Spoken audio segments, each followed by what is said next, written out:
We're looking at the Pennsylvania long rifle as an art form. The rifle, in the sense that it didn't exist until it was produced here in Pennsylvania, then that literally does stand as our first art form in what is referred to as the Golden Age. Our symposium is looking at the actual culture that existed in the York County environment that added in the invention, the production of the rifle. The first group were primarily Germans who came to Philadelphia and immediately in 1682 founded Germantown. This is a chair that would have been produced in colonial Philadelphia at the height of the Rococo period in that city. And in this chair, we see the elements as very much a part of the Rococo design school. We have feathering up in the crest rail, primarily with the use of the so-called acanthus leaf. And we see the use of quatrefoil, again, a Rococo device. This is the work of a cabinet maker, or in this case, of a carver. And it is the level of carving that we are going to see on some of the York County rifles. They are the only rifles, in this case, that literally follow, either academically or on a rural kind of level, the Rococo. The Rococo was the leading design form in all of the English-speaking world at that time and on most of the continent of Europe.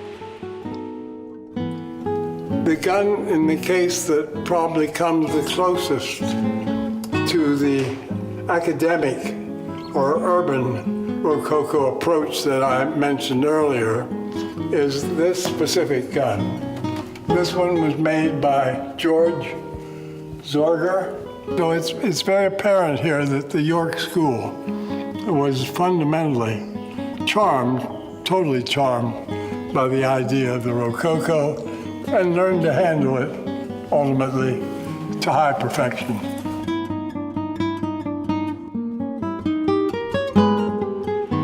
Your European gunsmith worked with half a dozen highly skilled individuals when he produced a finished gun. In York, the finished product was the work of one man. One is almost incapable of trying to understand how one man could develop all the necessary skills that it took 5 or 6 men in Europe to come up with. The Revolution produced a tremendous number of gunsmiths here in the colonies. We ended up at the end of the Revolution with a huge number of very competent gunsmiths in Pennsylvania.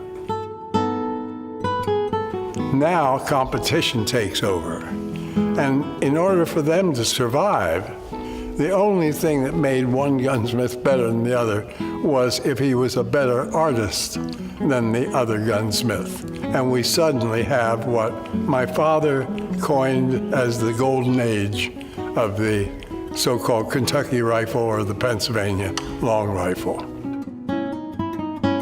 It was the marriage of two specific areas of gunsmithing.